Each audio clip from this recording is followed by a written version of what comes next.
Karena alasan inilah para ulama menghindari pasar kecuali sangat butuh atau dalam rangka menyebarkan kebaikan. Sehingga ulama dulu ketika mereka datang ke pasar hanya ada dua tujuan. Satu, sangat butuh untuk belanja. Dua, berdakwah atau menyebarkan kebaikan di pasar. Contohnya apa? Abu Hurairah dan Ibnu Umar, kalau sudah masuk tanggal 1 Dzulhijjah, mereka berdua itu datang ke pasar. Ngapain? Takbiran. Takbiran, keliling-keliling sambil takbiran. Sehingga masyarakat di pasar ikut-ikutan takbiran. Karena ada dua ulama takbiran. Masya Allah. Coba misalnya bayangin ya, pas masuk tanggal 1, Ustadz A dan Ustadz B datang ke pasar takbiran. Diikuti jamaah MSH di belakangnya gitu. Kira-kira apa yang terjadi, Pak? Aliran baru. Akan muncul komentar iki wong ndi to. Sehingga mereka akan mengingkari hal yang sesuai sunnah semacam ini.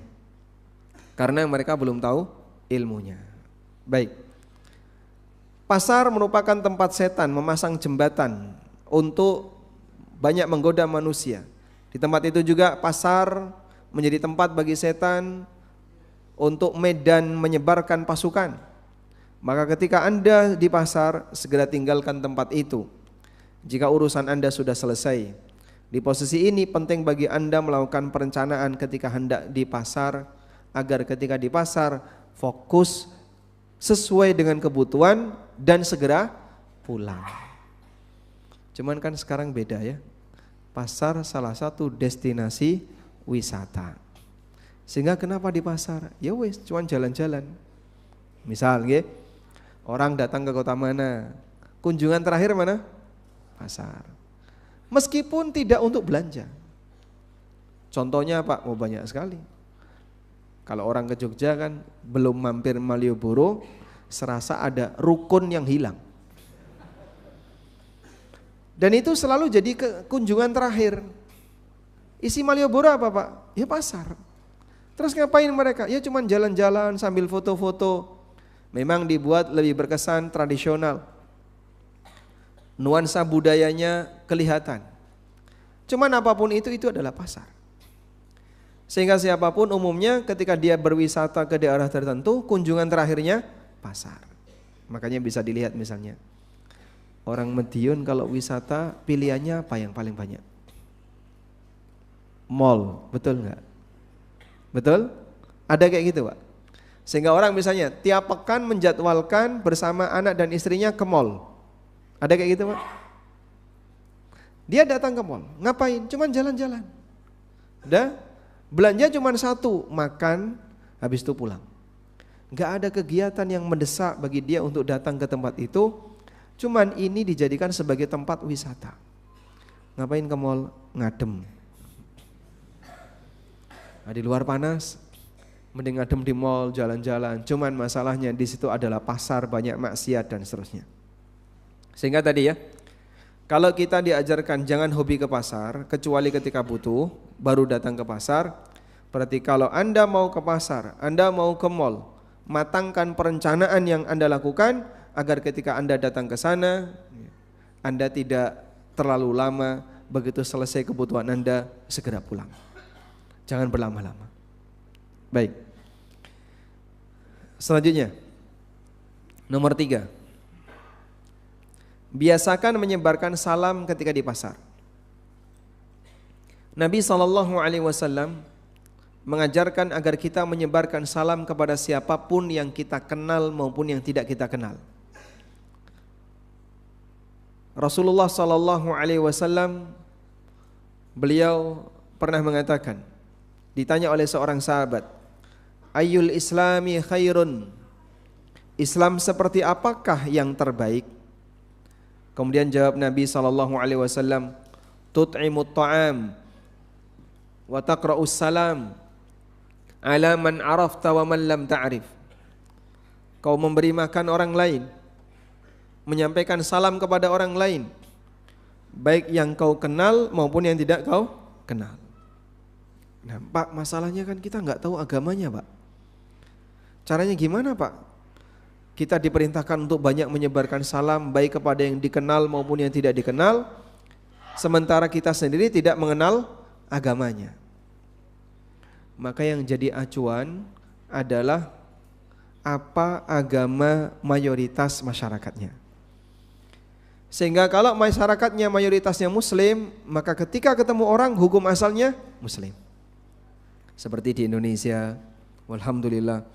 Di Malaysia dengan Indonesia lebih dominan mana? Muslimnya. Indonesia. Negara terbesar dengan jumlah muslim paling banyak. Sehingga alhamdulillah kita punya kesempatan untuk mengamalkan sunnah ini. Rasulullah SAW pernah mengatakan, innakum lan tu'minu hatta tahabu. Kalian tidak akan beriman sampai kalian bisa saling mencintai. Awala adullukum ala syai'in idza fa'altum bihi tahabbtum. Maukah aku tunjukkan kepada kalian satu amalan yang apabila kalian bisa mengerjakannya, kalian akan bisa saling mencintai. Apa itu? Afsyus salam bainakum. Sebarkanlah salam di tengah kalian. Baik, insya Allah sunnah ini sudah banyak kita pahami. Namun yang jadi masalah mungkin banyak di antara kita yang sering meninggalkannya. Ketemu orang salam, ketemu orang salam. Mungkin banyak di antara kita yang sering meninggalkannya. Kenapa? Budaya masyarakat kita belum mendukung. Bahkan kadang kita merasa malu. Ketika mau ketemu orang, kita baru jalan, orang yang di jauh melihat kita, gini lewat mesti salam, gini lewat mesti salam. Sampai dititeni. Saking jarangnya orang yang seperti itu. Leres Pak, kayak itu Pak. Gini lewat mesti salam. Lungo sik lungo. Subhanallah, dia diberi salam tuh lo enggak mau. Padahal kan itu ucapan yang sangat indah. Apa sih makna assalamualaikum? Ya? Ada dua makna. Assalamualaikum yang pertama, assalam di situ nama Allah. Karena salah satu di antara nama Allah adalah Assalamul Mu'min, Al-Muhaimin, Al-Azizul Jabbar. Nama Allah salah satunya Assalam. Assalamualaikum dengan makna Assalam adalah nama Allah, artinya adalah semoga Allah memberkaimu. Semoga Allah selalu membersamaimu. Allah selalu bersamamu. Assalamualaikum. Doa baik tidak? Doa baik. Atau makna yang kedua, assalam dari kata salamah. Sehingga makna yang kedua ini assalamualaikum artinya semoga keselamatan selalu ada pada dirimu. Cuman mungkin masyarakat kita kurang begitu terbiasa sehingga mendengar ada orang yang seperti ini rutinitasnya ketika ketemu assalamualaikum, rasanya wah aneh sendiri sampai dititeni, nek lewat mesti salam loh, nek lewat mesti salam. Masya Allah. Baik. Dan ini mungkin butuh latihan. Sebagian ulama di masa silam, mereka terkadang datang ke pasar bukan untuk belanja. Yang mereka lakukan hanya satu, ingin menyebarkan salam kepada banyak orang. Untuk bisa ketemu banyak orang yang paling gampang, jangan di hutan. Di sawah adanya weden sawah. Maka datangnya ke mana? Tempat yang ramai.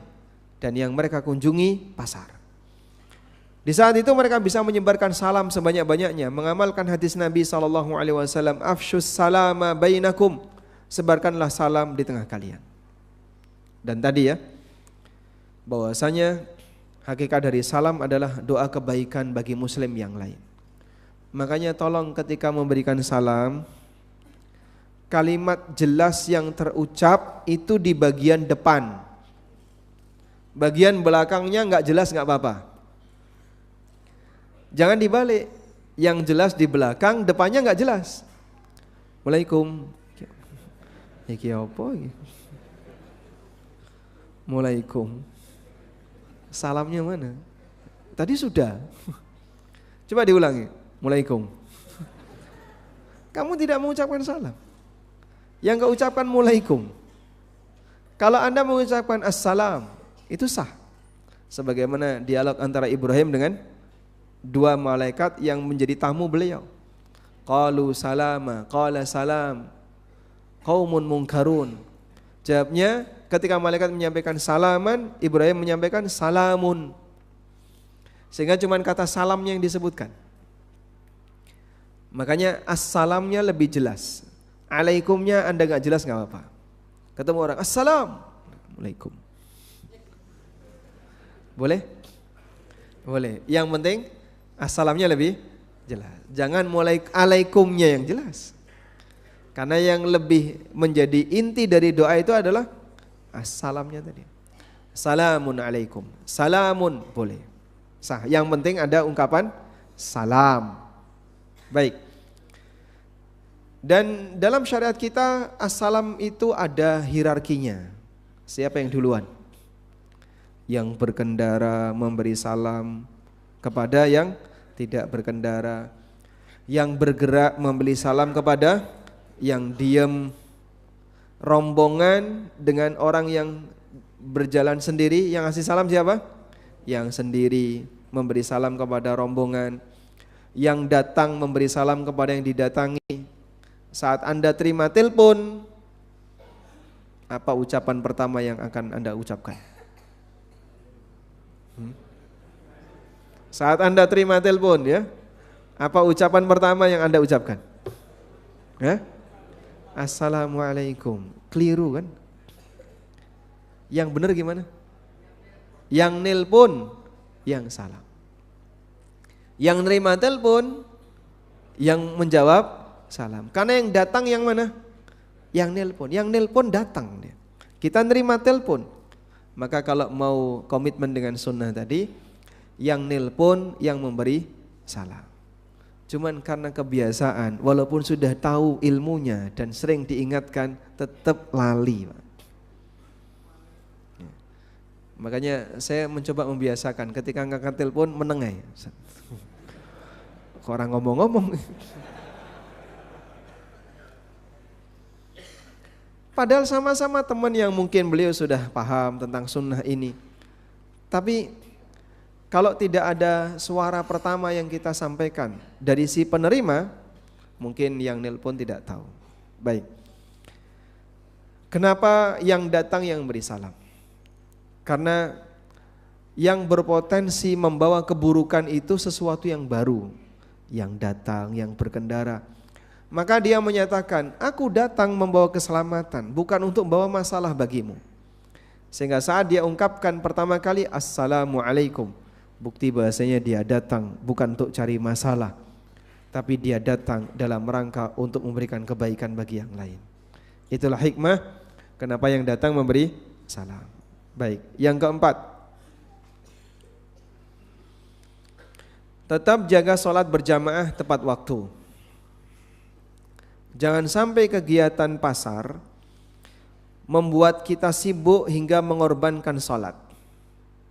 Allah Ta'ala perintahkan kita untuk mendatangi masjid ketika Jumatan dan meninggalkan semua transaksi jual beli. Allah Ta'ala berfirman, Ya ayyuhalladzina amanu idza nudiya lis-salati min yaumil jum'ah fas'au ila dzikrillahi wa dzarul bai'. Kalau sudah datang adzan Jumatan, maka bersegeralah menuju zikrullah. Yang dimaksud zikrullah di sini apa? Jumatan. Wa dzarul bai', dan tinggalkan jual beli. Kegiatan jual beli dilarang ketika adzan Jumat, khatib sudah naik mimbar dimulai. Walaupun ulama beda pendapat mengenai apa hukum jual beli ketika adzan Jumatan.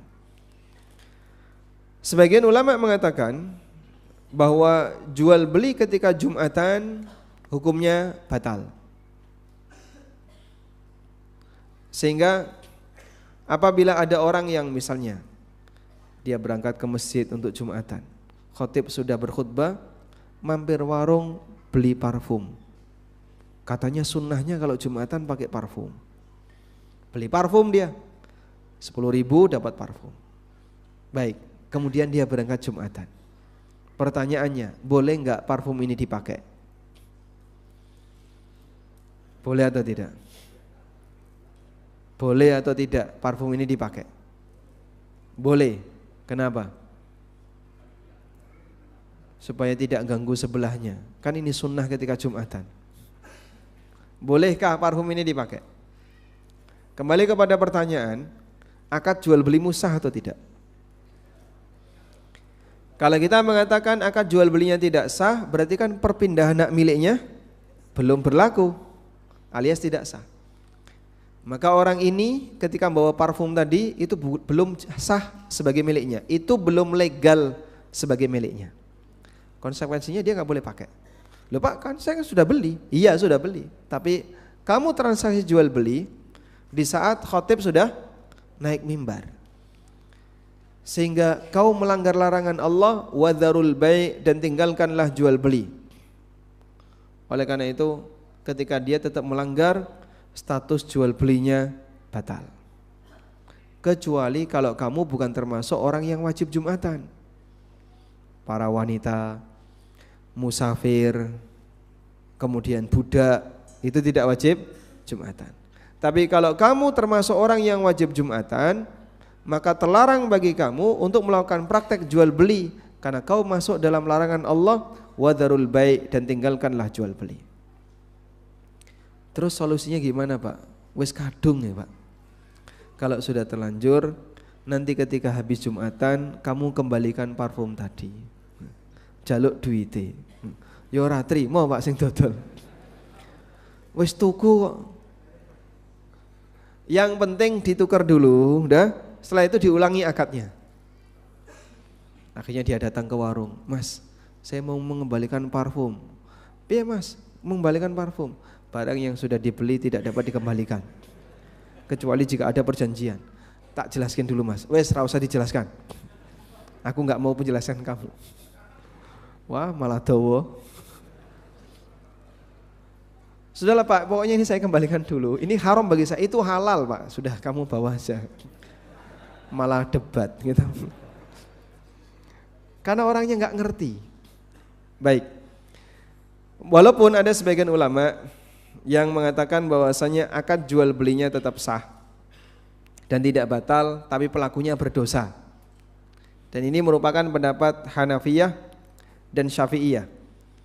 Ini merupakan pendapat Hanafiyah dan Syafi'iyah, bahwa orang yang bertransaksi jual beli dalam posisi ketika dia sedang berkewajiban Jumatan dan khatib sudah naik mimbar, maka yang bersangkutan jual belinya ada yang mengatakan batal, ada yang mengatakan sah. Yang mengatakan sah tapi berdosa siapa? Syafi'iyah dan Hanafiyah. Dan ada yang berpendapat jual belinya batal sekaligus berdosa. Ini pendapat Malikiyah dan pendapat Hambali. Alasan mereka adalah firman Allah yang tadi kita sebutkan. Allah mengatakan wadharul bai', tinggalkanlah jual beli. Maka kalau masih ada orang yang nekat berjual beli pada saat adzan Jumatan sudah dikumandangkan, dalam posisi ini dia melanggar larangan Allah Subhanahu wa taala. Nah, dari sini kita bisa mendapatkan pelajaran. Jika jual beli saja harus ditinggalkan ketika Jumatan, apalagi kegiatan yang nilai kepentingannya tidak lebih hebat daripada jual beli. Dolanan manuk, mancing, terus apa lagi? Cuci motor, ngerokok, apalagi ya? Ada banyak orang yang terkadang dolanan PS, dolanan game, scroll HP, ngerti-ngerti adzan, wes ngerungu adzan orang diculno iki Pak, apa Pak? Padahal sudah dengar adzan itu. Baru setelah itu dia mandi, terus datang Jumatan, sampai masjid, qomat, alhamdulillah, ra suwe-suwe. Subhanallah. Kapan wong kaya ngene iso ngrungokno Quran? Kapan orang seperti ini bisa mendapatkan tausiah? Kajian dalam satu pekan enggak pernah hadir, Jumatan diremehkan. Karena dia hanya datang mepet ketika iqomat. Itu pun kalau dia datang kegasian, dia nyesel. Menyesal saya, kenapa saya datang terlalu cepat. Sehingga mau ngelungguh ning tempat parkir, duduk di tempat parkir sampai mendekati iqomah baru dia mendekat. Penyakit seperti ini kan banyak sekali Pak di masyarakat kita. Makanya Jumatan jadi tidak efisien gara-gara yang sebenarnya ini adalah tausiah-tausiah penting untuk mengajarkan umat Islam. Kalau di beberapa negara Islam seperti di Saudi, seperti di Qatar, tema Jumatan itu diseragamkan. Dan itu dari negara. Negara minta Jumat kali ini temanya A semua. Mau pilih dimanapun temanya sama. Minta temanya B semua. Jadi mungkin kalau bahasa kita, Jumatan itu bisa dijadikan sebagai kepentingan politik pemerintah. Tapi tertib jadinya. Dan itu atas istihad para ulama yang ada di sana. Tujuannya adalah untuk mengedukasi masyarakat sehingga semuanya punya materi yang seragam. Gak kayak di tempat kita Pak ya. Jumatan di masjid kono, pekan berikutnya di masjid sini, podo temahe. Wis tahu krungu, tinggal turu. Kenapa? Merasa tidak ada yang baru. Makanya kenapa orang rata-rata ketika Jumatan tinggal tidur, dia merasa biasa saja. Wallahu a'lam. Baik, sudah masuk Isya. Kita dengarkan adzan Isya dulu. Sudah belum? Karena di luar sudah adzan ya. Nah, kita dengarkan adzan Isya dulu dan setelah itu kita lanjutkan. Wassallallahu ala nabiyyina Muhammadin wa ala alihi wa sahbihi wasallam.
Alhamdulillah wassalatu wassalamu ala Rasulillah wa ala alihi wa sahbihi wa mawala wa asyhadu an la ilaha illallah wahdahu la syarika lah wa asyhadu anna Muhammadan abduhu wa rasuluh.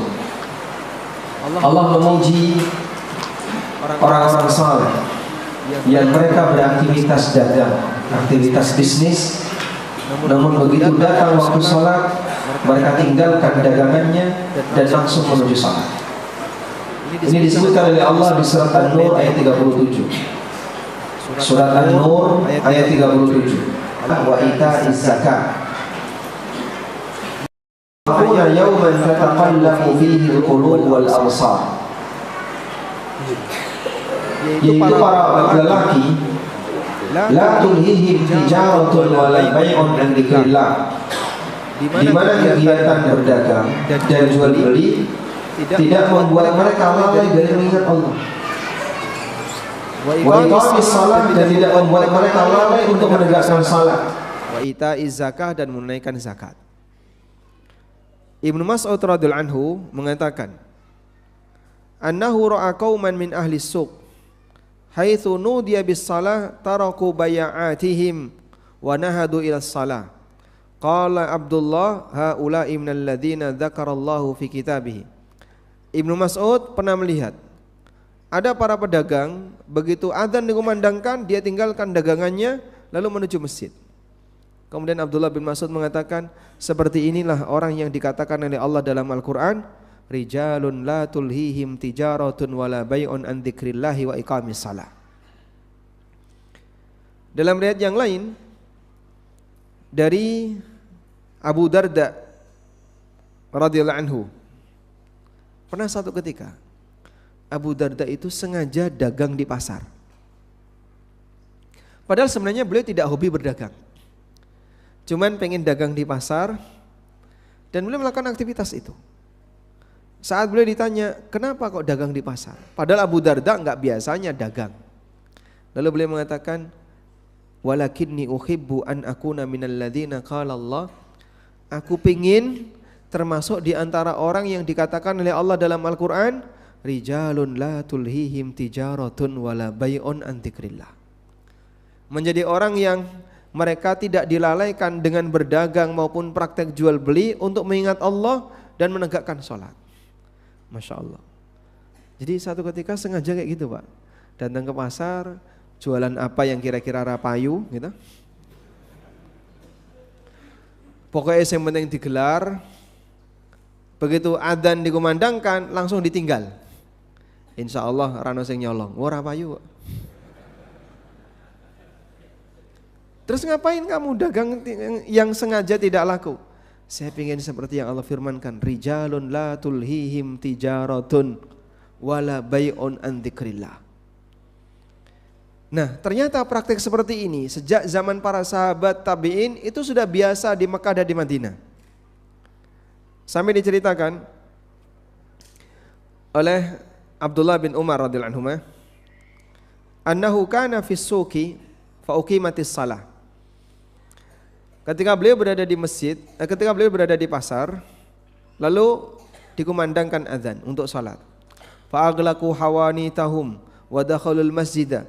Mereka pun menutup toko-toko mereka dan mereka masuk masjid. Faqala Ibnu Umar, lalu kata Ibnu Umar, fihim nazalat rijalun la tulhihim tijaratun wala bai'un an dzikrillah. Seperti inilah orang yang menjadi sebab Allah turunkan ayat yang isinya pujian untuk mereka. Dalam riwayat yang lain diceritakan oleh Amr bin Dinar Al-A'war, kuntu ma'a Salim bin Abdillah. Aku pernah bersama Salim bin Abdillah. Salim bin Abdillah ini apanya Umar? Cucunya Umar bin Khattab. Salim bin Abdillah bin Umar bin Khattab. Berarti apanya? Cucunya sahabat Umar bin Khattab. Wa nahnu nuridul masjid. Dan ketika itu kami berangkat ke masjid. Famararna bisuqil Madinah. Kami melewati pasar Madinah. Wa qad qamu ila sholati wa khammaru mata'ahum. Semua penjualnya meninggalkan tempat dagangannya wa taraku mata'ahum, dan mereka tinggalkan barang dagangan yang digelar, isinya cuman ditutup saja. Wa khamaru mata'ahum, mereka tutup barang dagangan itu, cuma ditutup kain, Pak. Ditutup kain, tinggal. Fanadhara Salim ila amti'atihim laisa ma'aha ahad. Salim melihat aneka barang dagangan yang digelar tadi, enggak ada satupun orang yang jaga. Fatala Salim hadhil ayah. Lalu Salim bin Abdullah bin Umar membaca ayat yang tadi kita baca. Rijalun la tulhihim tijaratun wala bai'un an dzikrillah. Dan mungkin kalau kita ingin masuk bagian dari orang seperti ini, begitu azan dikumandangkan, tinggalkan semua aktivitas yang Bapak lakukan, segera ke masjid. Jangan azan malah makan, kecuali berbuka puasa ya. Kadang kan kita azan dikumandangkan, gosek mangan se, bar mangan buka HP, scroll dulu, baru ke toilet, baru berangkat, telat.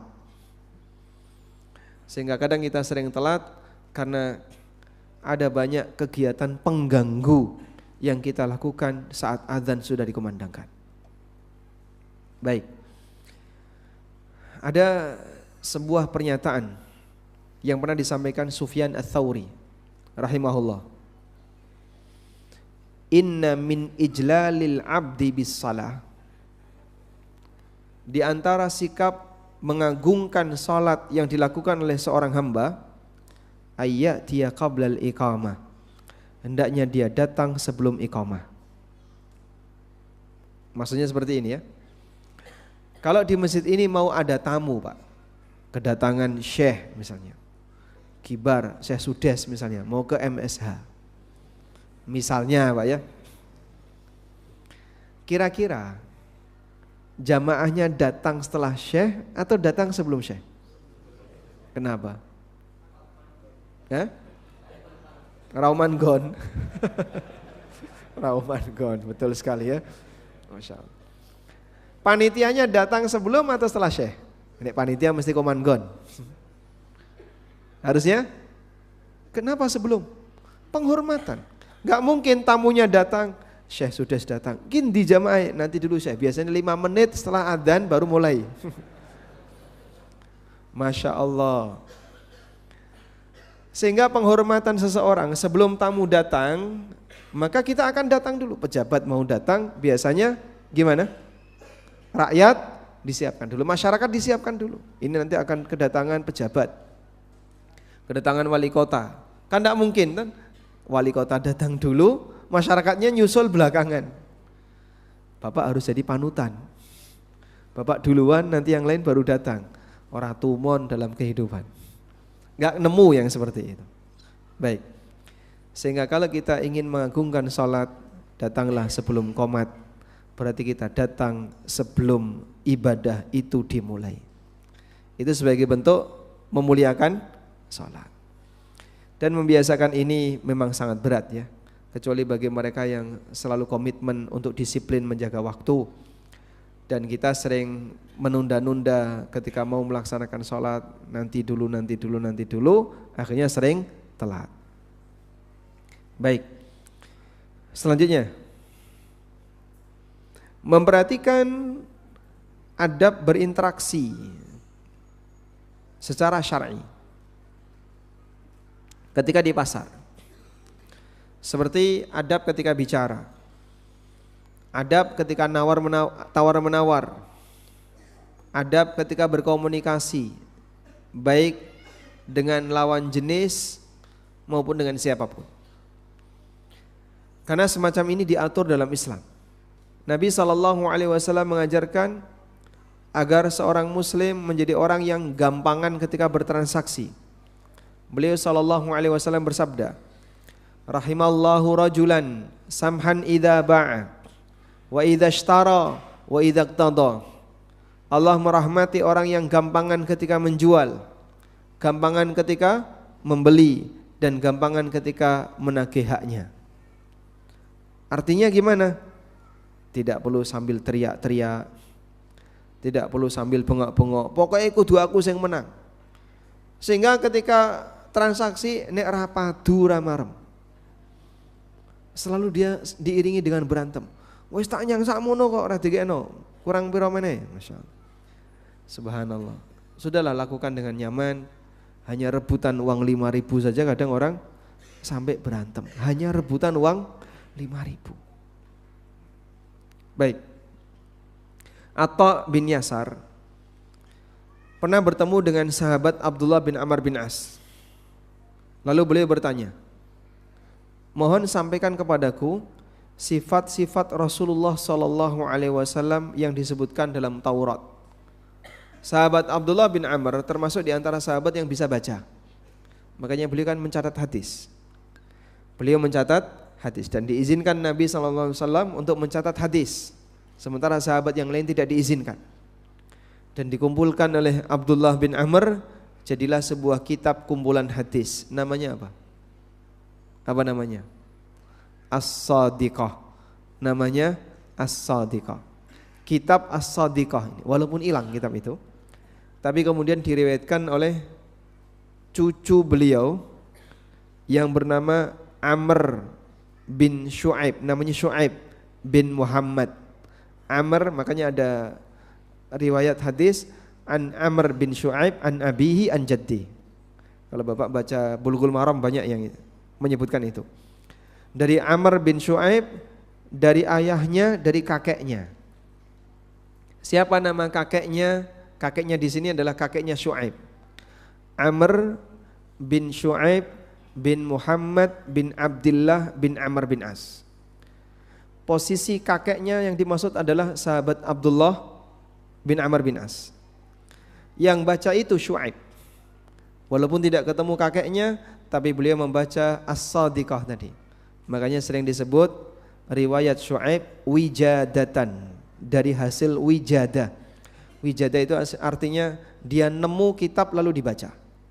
Kemudian setelah itu diriwayatkan. Baik. Kembali ke sini. Abdullah bin Amr karena membaca Taurat. Atha bin Yasar tanya kepada beliau, seperti apa sifat Nabi SAW dalam Taurat? Kata sahabat Abdullah bin Amr, wallahi innahu lamausufun fit Taurat bi ba'di sifatihi fil Quran. Demi Allah, sifat beliau yang disebutkan dalam Taurat merupakan sebagian dari sifat yang disebutkan dalam Al-Quran. Laisa bifadhin wala ghalidhin wala sakhabin fil aswaq. Sifatnya Nabi SAW itu bukan orang yang keras, bukan orang yang kasar, yang suka teriak-teriak di pasar. Hadis riwayat Bukhari. Keterangan ini disebutkan dalam Sahih Bukhari. Sehingga model orang yang suka bengak-bengok, mungkin boleh kita sebut dalam kurung preman. Senengannya menang, pokoknya njaluk menang. Di tempat manapun dia nggak bisa dikalahkan. Dan untuk urusan yang remeh dia perjuangkan, bahkan sampai harus gelut, berantem dan seterusnya. Bukan model seperti itu yang diajarkan Nabi SAW. Karena itu Nabi SAW pernah mengatakan, innallaha yubghidu kulla ja'dhariyin jawadin sakhabin bil aswaq. Innallaha yubghidu kulla ja'dhari. Allah benci banget sama ja'dhari. Ja'dhari itu apa? Orang yang congkak, angkuh. Jawadin, yang rakus. Sakhabin bil aswaq, senengane bengak-bengok ning pinggir dalan. Suka teriak-teriak di pasar, di pinggir jalan. Bukan seperti ini tipe seorang mukmin. Nabi SAW, saya menyebutkan Allah membenci orang yang seperti ini.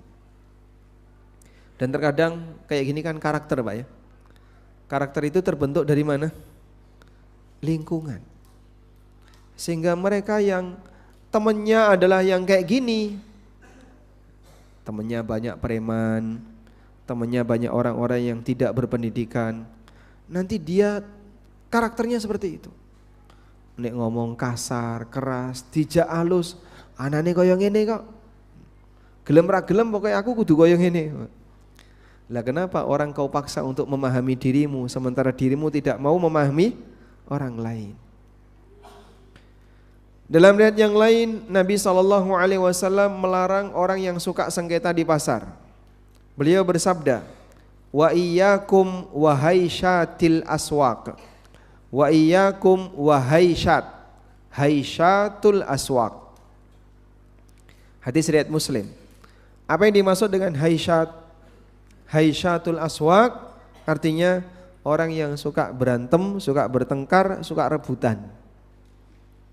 Mong urusan kecil rebutan. Mong perkara duit 5.000, duit 10.000 padu. Aku ora trimo. Baik jemaah. Yang menyebabkan Amerika demo pada zaman Trump kemarin apa? Hanya $5, ya. Hanya peristiwa $5. Ceritanya ada orang negro, dan negro di sana kan termasuk dihormati ya, dalam rangka untuk menjaga kesetaraan. Beli rokok, lalu dia bayar, pergi dari toko itu. Kemudian penjaga toko ini bilang, uangmu kurang 5.000, uangmu kurang $5 kok 5.000, kurang $5, cuma $5 ya, sudah. Lalu si negro ini bilang, enggak kok udah bener, enggak ini kurang $5. Berantem, negro ini pergi, dia lapor polisi ini orang. Penjaga toko ini lapor polisi. Akhirnya polisi tadi nangkrap si negro tadi. Terus kan negro itu gelut sama polisinya kan, diinjek pakai dengkul, dia nggak bisa nafas berapa menit? Kurang lebih sekian menit. Kalau nggak salah 7 menit atau berapa? Matilah negro ini. Langsung jadi viral. Makanya demonya kan ada tulisan, I cannot breathe. Saya nggak bisa bernafas. Terus sampai hancur-hancuran Amerika dulu ya. Itu hanya urusan berapa? $5. Banyak sekali fasilitas umum yang dibakar, fasilitas umum yang dirusak. Mengaca dari sebuah pengalaman. Wah itu kan negara kafir Pak, iya. Tapi mengaca dari pengalaman. Apa sih nilainya $5? $5 menghilangkan nyawa. 1 nyawa merusak semuanya. Ya, sebagaimana terulang di negeri kita. Mirip seperti itu. Di Amerika kejadiannya hanya hilang 1 nyawa, lalu kemudian terjadi demo besar.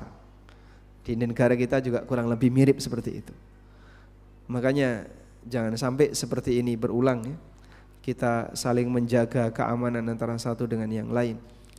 Untuk apa hanya rebutan dunia yang semuanya pasti akan kita tinggalkan. Nabi SAW ingatkan, wa iyyakum wa haisyatil aswaq. Hati-hatilah kalian, jangan rebutan ketika di pasar. Baik, selanjutnya nomor 6. Jangan membawa sesuatu yang ganggu orang lain. Di masa silam terkadang orang ke pasar dengan membawa senjata tajam, tombak, panah dan lainnya. Nabi SAW meminta agar yang membawa senjata semacam ini mengamankan mata pisaunya sehingga tidak ganggu orang lain. Dan itu budaya. Alhamdulillah di tempat kita nggak ada. Yang kesini yang bawa keris ada nggak? Coba. Ada Pak? Nggak ada. Yang bawa tombak? Nggak ada. Yang bawa bedil? Nggak ada. Aman alhamdulillah. Budaya seperti itu nggak ada di tempat kita. Yang mungkin di negara yang lain masih ada. Di negara mana budaya bawa senjata masih ada? Yaman. Di Yaman tuh kemana-mana bawa. Ada yang bawa tembak, ada yang bawa pisau. Sehingga kemana-mana orang bawa senjata. Di negara kita ini tidak ada, walhamdulillah. Saya berterima kasih kepada pemerintah dan aturan yang dibuat oleh pemerintah. Di negara kita tidak dilegalkan senjata api. Ini kan senjata api bebas dimiliki masyarakat kayak di Amerika itu Pak ya. Kan bebas bawa senjata api ya. Itu kira-kira Pak kayak apa Pak di negara kita? Dador ya. Sehingga di negara sana mereka menilai masyarakat kita sudah dewasa, maka senjata api dibebaskan. Di tempat kita senjata api tidak boleh, kecuali mereka yang sudah punya izin tertentu. Di Saudi tidak ada, di Qatar juga tidak ada, di banyak negara tidak ada. Kita berangkat nggak bawa senjata kecuali ATM, Masya Allah. Oh yang penting kan jajan toh ya. Masya Allah. Abu Musa al-Asy'ari radhiyallahu anhu meriwayatkan Nabi SAW berpesan, "Idza marra ahadukum fi masjidina aw fi sukina wa ma'ahu nablun falyumsik ala nisaliha." Apabila kalian ke masjid atau melewati pasar dan membawa anak panah atau senjata, maka hendaknya dia perhatikan bagian mata tajamnya. Hadis riwayat Bukhari Muslim. Agar tidak ganggu orang lain. Dalam hadis ini Nabi SAW menyebutkan kejadian di masa silam. Di masa silam berangkat ke masjid bawa senjata. Kok itu ke masjid bawa anak panah buat apa, Pak? Dulu. Kalau sekarang sesuai sunnah kita amalkan. Ya keliru sampean. Orang dulu itu bawaan di mana-mana. Ke pasar kadang bawa panah, bawa busur, bawa anak panah, bawa pedang. Itu dulu. Sekarang budaya ini tidak ada. Maka jangan sebut bagian dari sunnah ke masjid bawa panah. Terus mau ditaruh mana? Kok dicentel noneng pinggir, wah malah bahaya. Dan secara makna ini berlaku untuk semua benda yang bisa membahayakan dan mengganggu orang lain, seperti petasan apalagi bom. Ini tidak boleh dibawa ketika kita mau ke tempat yang di situ ada banyak kerumunan orang. Baik. Selanjutnya yang nomor 7, tundukkan pandangan. Pasar adalah contoh tempat ikhtilat yang paling mudah kita dapatkan. Bahkan bagi sebagian orang pasar menjadi arena untuk mencari senggolan. Karena itu jika memang harus ke pasar, gunakan prinsip bertakwalah kepada Allah semampu Anda. Tundukkan pandangan, jaga jarak aman, hindari sentuhan. Nanti tidak nyenggol yang lain ya. Nek barit bahaya. Baik. Dan kita tahu realitas seperti ini di tempat kita. Kalau dulu yang datang ke pasar itu lelaki, dulu di zaman Nabi SAW para sahabat. Sehingga para pelaku pasar rata-rata apa? Laki-laki. Sampai sekarang seperti di Yaman, budaya itu masih berjalan. Di Saudi geser, ikut negara yang lain. Sehingga mal-mal, tempat pembelanjaan, laki perempuan campur. Dan memang ikhtilat ini susah dihindari untuk tempat di mana orang berangkat bawa keluarga. Di tempat mana Anda bisa temukan ikhtilat di Saudi?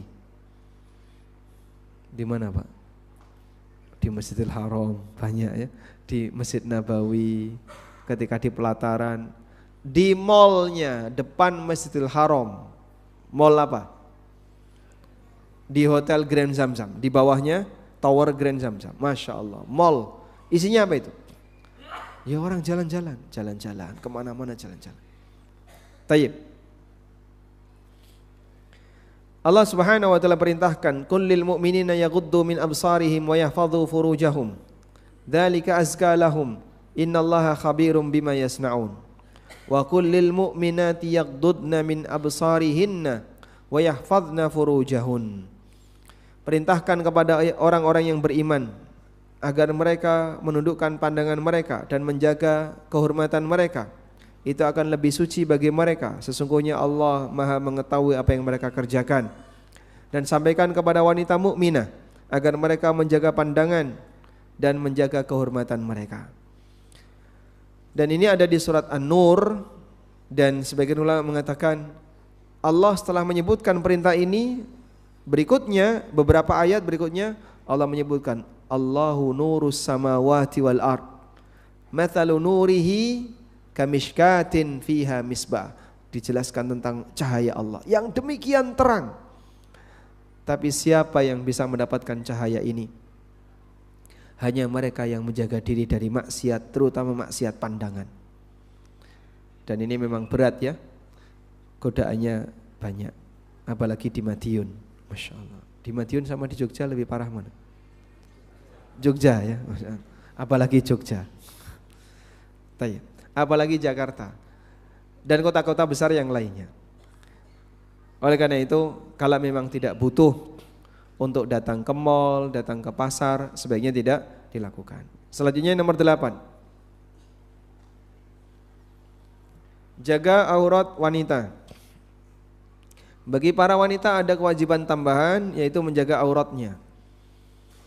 Mereka tidak boleh tabarruj untuk pamer kecantikan ketika di tempat umum.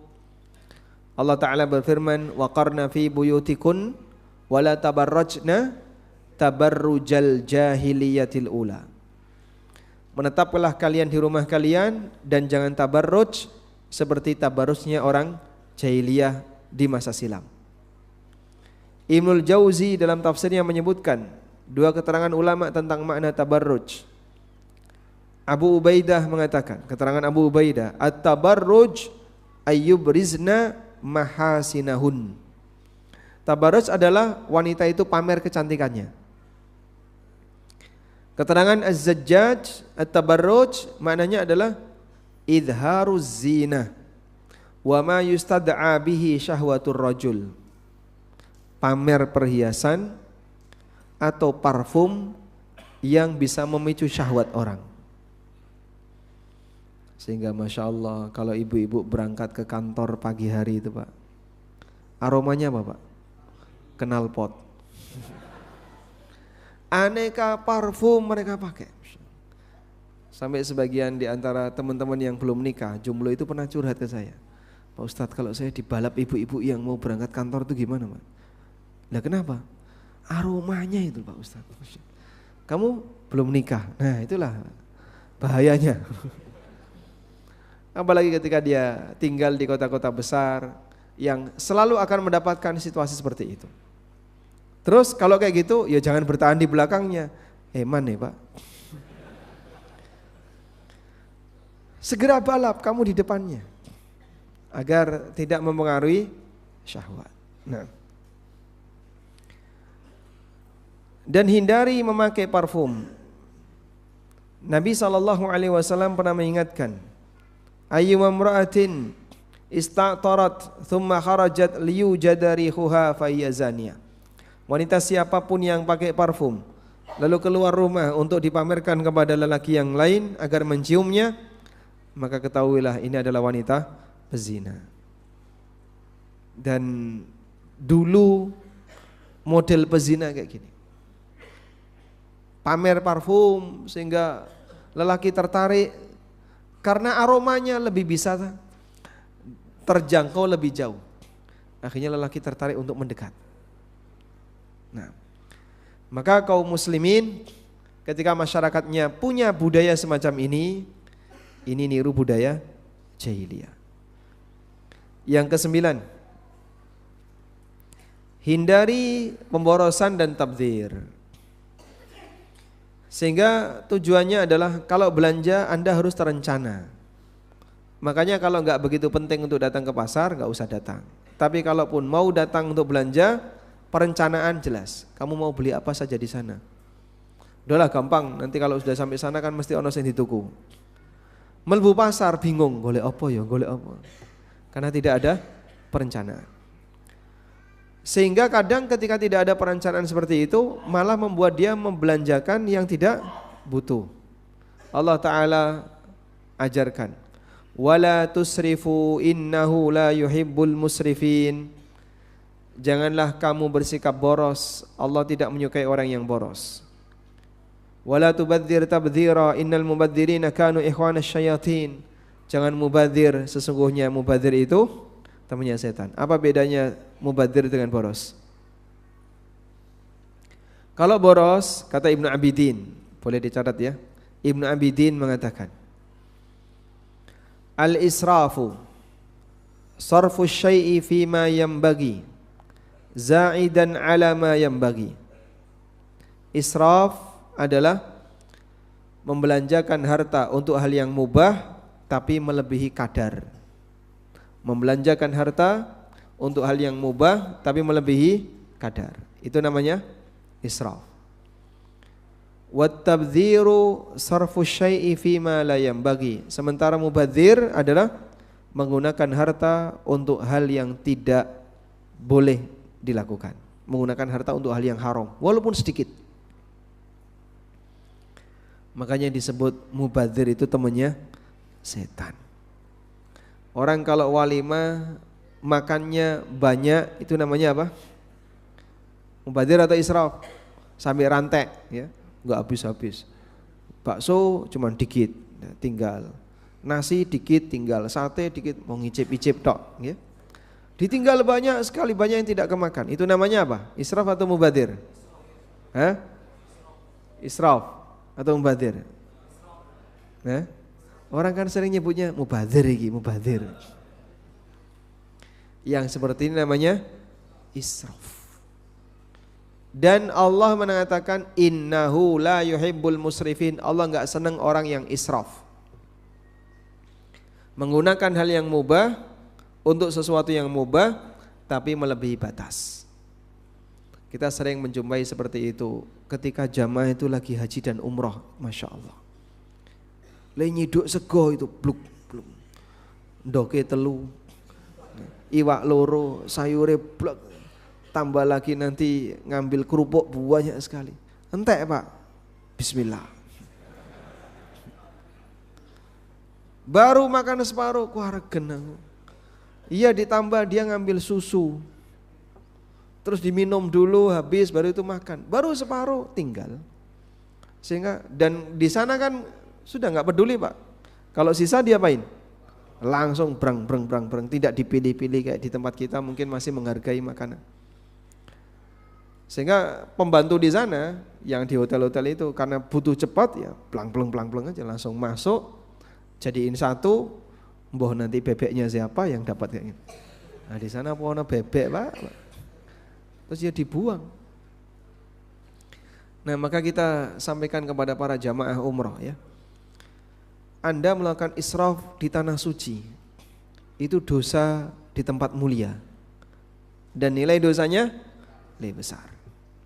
Maka kalau makan ya ukuran, makanlah sesuai kemampuan, yang bisa Anda habiskan, ngambil sedikit habis, nanti kalau mau tambah silakan. Lebih baik itu daripada cukup banyak sekali. Baik. Yang ke-10,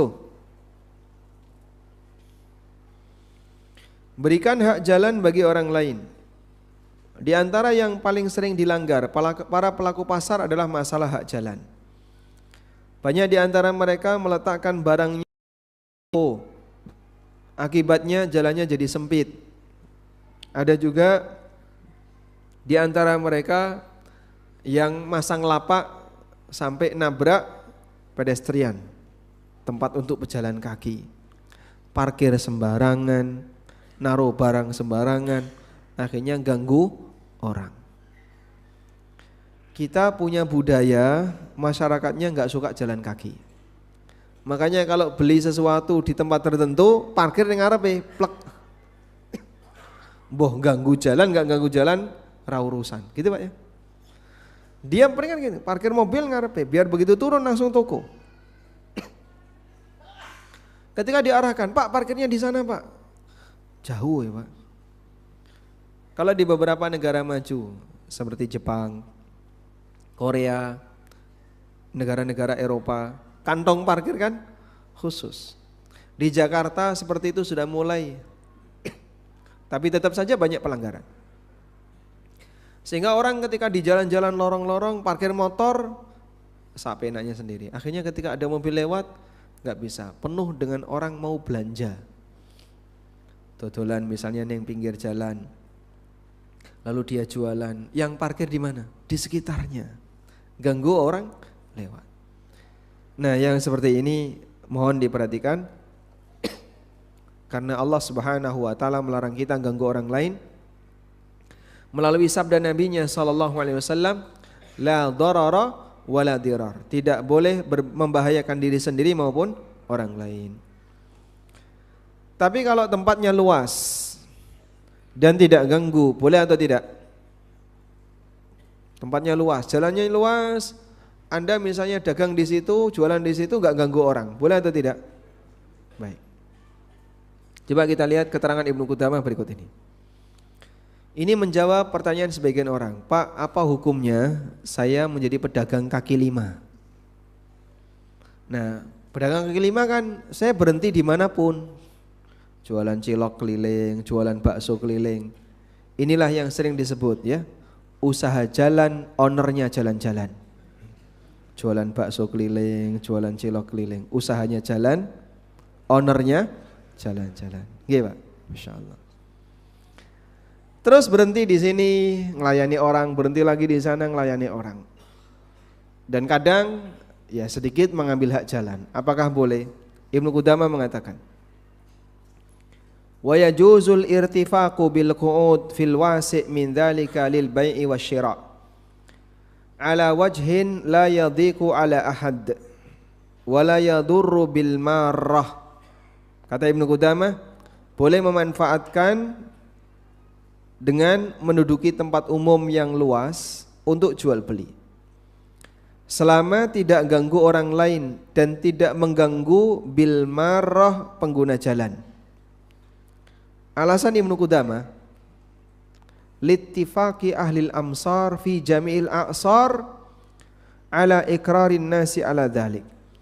Mengingat praktek seperti ini adalah budaya kaum muslimin sejak masa silam di berbagai negara tanpa ada pengingkaran, baik awamnya maupun ulamanya. Min ghairi ingkarin, tanpa ada pengingkaran dari masyarakat. Wali annahu irtifaqun mubah, dan ini adalah pemanfaatan yang mubah. Min ghairi idrarin, dan tidak membahayakan yang lain. Falam yumna minhu kal ijtihaz, maka tidak dilarang sebagaimana orang yang lewat. Sehingga apa hukumnya, Pak? Berjualan di trotoar, apakah pendapatannya haram? Kalau ganggu, Anda dilarang. Tapi kalau tidak ganggu, diperbolehkan selama tidak dilarang oleh pemerintah. Kalau dilarang oleh pemerintah, Anda melanggar undang-undang dan peraturan. Tapi kalau di situ boleh, Pak, silahkan. Dan tempatnya luas, gak ganggu, boleh. Karena ada sebagian yang memfatwakan semua jualan di tempat umum pendapatannya haram. Ini bagi kami juga kurang setuju. Dan Ibnu Qudamah menyampaikan ini berdasarkan pengalaman bahwa kaum muslimin sejak masa silam sudah banyak melakukan dagang di pelataran masjid. Bukan pelataran masjid ya, jalanan keluar dari masjid, Masjidil Haram, Masjid Nabawi. Dari dulu itu sudah banyak pedagang-pedagang. Wallahu a'lam. Baik, demikian yang bisa kita sampaikan. Semoga bermanfaat. Wassallallahu ala nabiyyina Muhammadin wa ala alihi wa sahbihi wasallam.